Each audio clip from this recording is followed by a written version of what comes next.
2011. Councilmember Eric Garcetti. I'm not joined by my colleagues Janice Hahn and Herb Wesson, so there is one of us. So all communication will go forward as a communication from the chair today. Do we have any general public comment? Nope. Do we have any public? No. All right. So it's impossible. You can do it. You know, exercise your right. Do you live in the city of LA, though? No, I do not. See? Well, that doesn't stop Arnold Sachs either. With that, let's take up item number 1. Item number 1 is a CLA report in response to motion Garcetti Rosendahl on the city's redistricting process, and we have John Wickham from our office. Mr. Wickham, who gets downtown? All right, So, Councilman, as a veteran of the redistricting process yourself, yes. This is all very familiar to you. So I don't know if you want to ask questions or if you want me to give a summary of what we did the last time. Give me the summary again, just because I haven't taken the time. I kind of remember it and been briefed a little bit, but I think it's good for me at least to take this moment to get briefed. So the charter, last time was the very first time we ever did the redistricting commission because it was the new charter. I didn't know that. And prior to that, the council took complete control of the redistricting process and prepared the plans. The charter actually set up a process with an independent redistricting commission for both the council and the LAUSD board. So there were 2 commissions. They are required to start their work when the census data come out, but the charter isn't specific as to which census database is the driving database. And 10 years ago, we determined that the best database for the city process to serve as our keystone place to start is the summary file 1, which comes out in August, September, about that time. It's much more robust data, covers a lot of other demographic and sociodemographic variables, whereas the data, the public the PL 94 data that just came out in March only has a very specific ethnicity data and housing count for the city. And there have been court cases that redistricting shouldn't just be based on race, and especially at the local level. So it just makes a lot more sense to wait until August, September and use that SF1 database as the driver for the city process. Are we able to take, in the meantime, that data that's out now, though, and run it through, what was it called, MapMaker or whatever? We still have that? Maptitude, we've been having conversations with them. That software is still available. And I know it's installed on, I think, one computer in my office. No, they haven't. They have a really bad Maptitude. No, because only I would love to provide kind of preview upcoming attractions. Like I read, for instance, on I think Blog Downtown did a analysis, and Council District 13 had the biggest drop of residents, and Council District 3 had the biggest increase. And I mean, I'd love to share some of that with my colleagues, or say, this is now the ethnic makeup and the population of your district, and then we can get to the other stuff. If it's possible to do, that would be great. Absolutely. Okay. And we're actually working on something for you for that, so we'll get that to you ASAP. So that data will come out in August, September, and the commission will have to start. There's a full appointment process. All the council members appoint, and in one member, council president appoints 2. The mayor appoints 3. The city attorney and city controller each appoint 1. And then there's also a process for appointing commissioners to the LAUSD board that's a little bit different.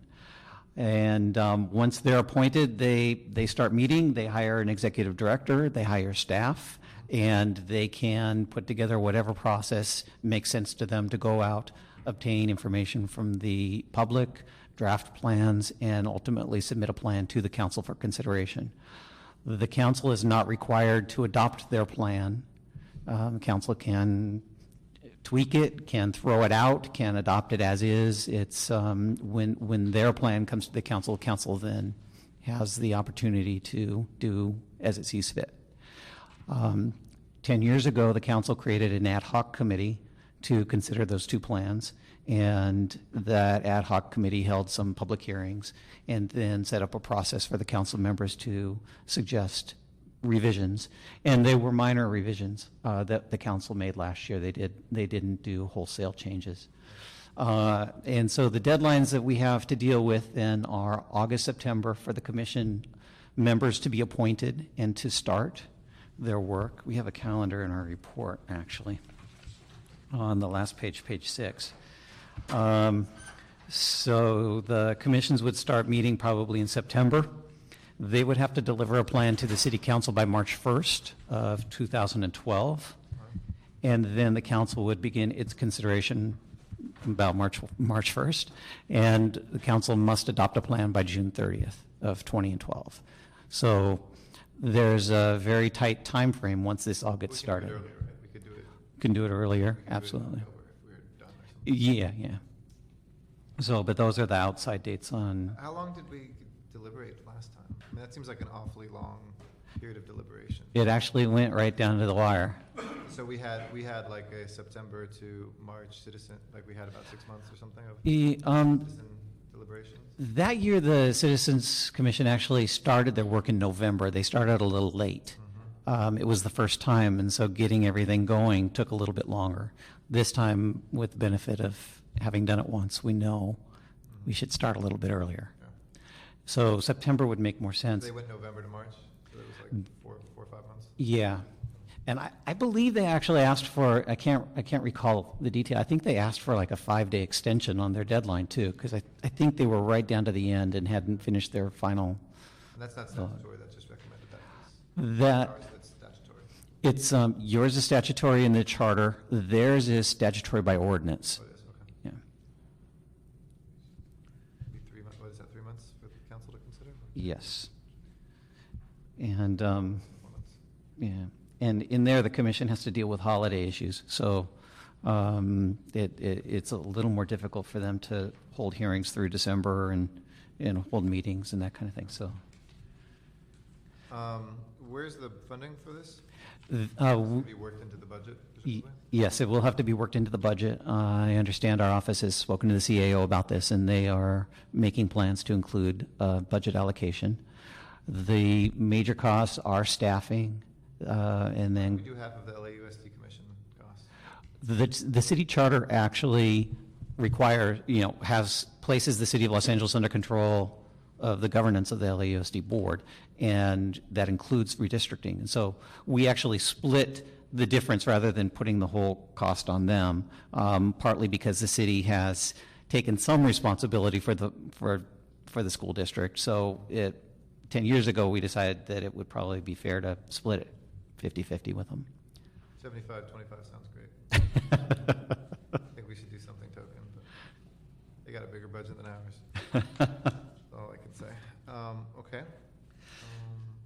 So in our report, we have a number of, We could appoint before the data file comes out, right? I mean, we could.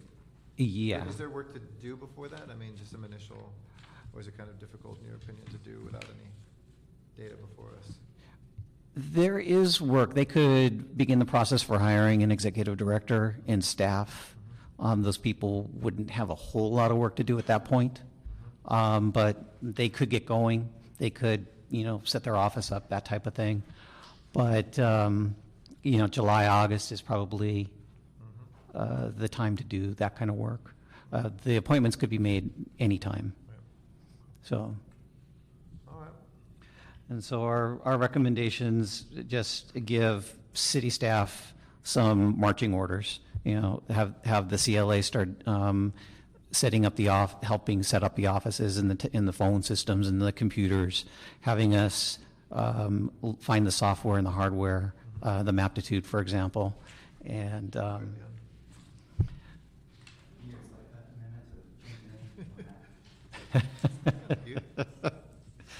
and to start, contacting the school board and working out with them the details of how we're going to get the money.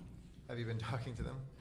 We've had some inquiries. We've been actually fielding inquiries on a weekly, sometimes daily basis on redistricting from all sorts of sectors.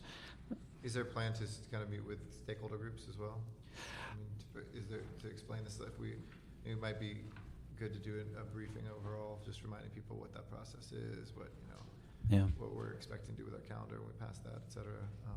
We could just push it out to the interested groups. Parties. Yeah, and maybe the clerk has, the elections division has a group of advocates that they work with. That might be the group to make a presentation to. And we can, I think we widen the circle out even a little further too, because there's, I mean, some of it is by communities of interest that are ethnic, but then you have neighborhood-based ones where you have 2 or 3 council districts that cut up neighborhoods, and those people like to show up as well. And some have seen the advantage of having multiple council members, some see that as a disadvantage, but. Yeah, exactly. You could use Bonk or one of the Yeah. neighborhood council e-blasts. Yeah. And then, when the commission gets going, that definitely will be the first set of meetings that they do, is going and Listen. listening and explaining this process to the public. Yeah. Okay. We probably need to set up a website so that all of this information is available to the public. And under any plan, the Walk of Fame moves to Tom LaBonge, right? What about Astroburger? I know, that was, I got it back. I had it, lost it, got it back. There is one home there now behind Astroburger, so Yeah. there was one person involved as well, not just hamburgers. Okay, good. Well, let's go ahead. I'll move the recommendation. And do we have the schedule for council? Or? Yeah. Let's do it next week. Oh yeah, I'm sorry, I have a really good question here that somebody wrote, probably the CLA. Were there any parts of the redistricting process that we went through 10 years ago that you would recommend adjusting for the upcoming process?